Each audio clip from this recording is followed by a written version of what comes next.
This is 5 on your side at noon. Focused on you. Breaking at noon, police in a standoff with an armed man in downtown St. Louis. As of right now, we know the man is holding a woman in a room on the second floor of the Drury Plaza Hotel on Market Street. Negotiators are on the scene. They're trying to get the man to surrender. Thanks for being here at noon. I'm Kay Quinn. The hostage situation has been going on for at least the past 6 hours. Children were also being held at one point, but they were released a few hours ago. 5 on your side's Justina Coronel is live at the scene with the latest. Justina? Yeah, Kay, it's still a very active situation. I'll kind of give you an idea of where we are right now. We're on the southeast corner of Keener Plaza, and we're on the corner of Market and Broadway. Now, police told us to move here about 2 hours ago as the media staging area. And behind me, we can still see a ton of activity, definitely heavy police presence in front of the Drury Plaza right there with fire trucks and ambulances among the mix as well. Now, 2 hours ago, police say the 2 children in that room were released and guests were able to evacuate. At that time, our crew saw a stretcher being brought inside to the hotel, but we don't know exactly the purpose of that just yet. Now, right now, we're told a woman is still being held inside and negotiations are ongoing. Now, this all started earlier this morning with an initial call to police at 6:10 this morning. Now, police told 5 on your side a man with PTSD, was possibly armed with a gun, was locked inside a hotel room with a woman and children.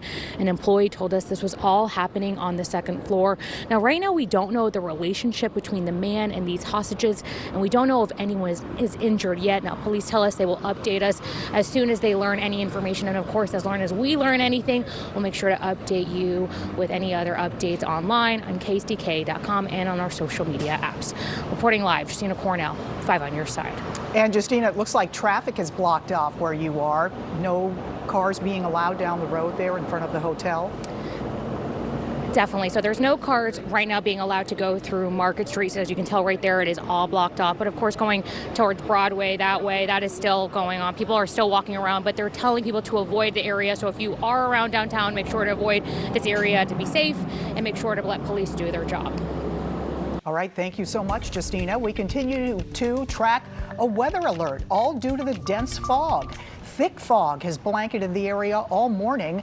If you've been on the roads, you know visibility is very limited at times. Meteorologist Jim Castillo here with the Weather First forecast. Yeah, hi, Kay. And at times we'll get some improvement in the visibility, and other times that fog comes right back, reforms, and is thick again. It's all courtesy of that real cool and wet ground that we had. We had that rain that continued all night into the morning hours. Now it's just cloudy in most spots, and that fog continues. And by the way, this dense fog advisory now extended till noon tomorrow for all areas. So we'll keep our eyes on that and watch that visibility all day today and into tomorrow morning.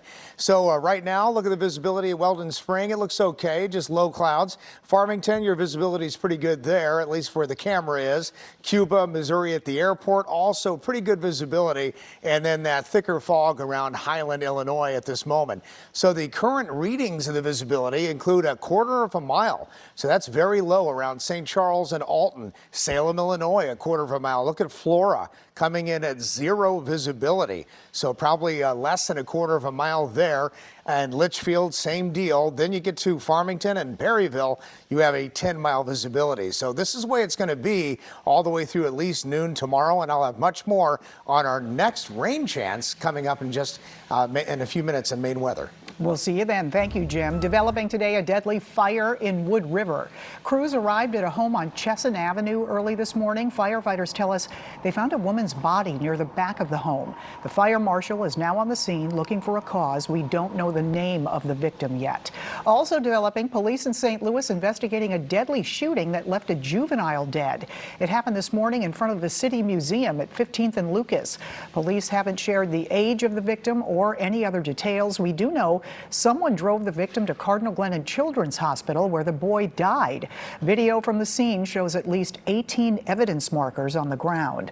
We're also gathering information about 2 break-ins at T-Mobile stores in St. Louis County. This was the scene overnight at the store at the Maplewood Commons near Hanley. You can see shattered glass at the front door. Police tell us nothing was taken. About a half hour later, someone broke into another T-Mobile store, this one on Lindbergh in Melville. The store's manager tells us the thieves forced their way through the front door and left through the back. Again, nothing was stolen. No word right now on whether these two break-ins are connected. Happening today, help for the people forced out of the Heritage House apartments in Midtown St. Louis. Two groups are holding fundraisers. 5 on Your Side's Megan Kernan has details on how you can help. The need for residents is huge right now, and you can help them out by coming to the festive evening of giving tonight here at the Hilton St. Louis Airport Hotel. This is where about 90 residents are staying after multiple water pipes burst a week and a half ago in sub-freezing temps and no working heat. Many of the residents are elderly and struggling right now. Most of them can't afford to eat at the hotel here. That's why the Vivian Whitley Foundation and the Universal African Peoples Organization are hosting tonight's event. They're asking for donations of non-perishable food, bottled water, healthy snacks, adult diapers, toiletries, or gift cards. The festive evening of giving starts at 6:30 tonight at the Hilton Airport Hotel on Natural Bridge. Residents moved out of their temporary housing at the Ballpark Hilton, and then they relocated here on Sunday. Because of the massive damage at the Heritage House, the property manager has extended their stay through next Tuesday night. However, after that, according to the Vivian Whitley Foundation, residents will have to be on their own. Both organizations say that residents were told they could stay here at the Hilton Airport Hotel for 19 days, but that's not the case anymore. Many are worried that some of these residents will become homeless after next week if they don't find any housing. It's also important to note that after tonight's fundraiser, you can still drop off donations that we listed here at the Airport Hilton Hotel.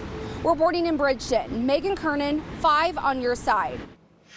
Today, Missouri Governor Mike Parson will make his State of the State address. He's expected to lay out his plan for the upcoming year, as well as next year's budget proposal. The speech begins at 3 p.m. at the state capitol in Jefferson City. Our political editor, Mark Maxwell, will be there. Look for his reports on 5 on Your Side at 5, 6, and 10.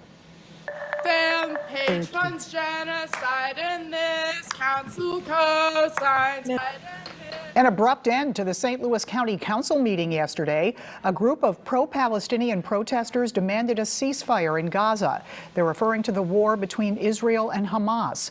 The protests started when lawmakers took up a measure regarding Holocaust Remembrance Day. One person was taken into custody. The other protesters then left. The council cut the meeting short and plans to meet again Friday. Donald Trump goes 2 for 2, but the Nikki Haley race says they're still in. The fallout from the New Hampshire Republican primary. Plus, creativity in the classroom and relating to students. Why a local teacher is considered one of the best educators in the country. We'll meet her ahead. This 5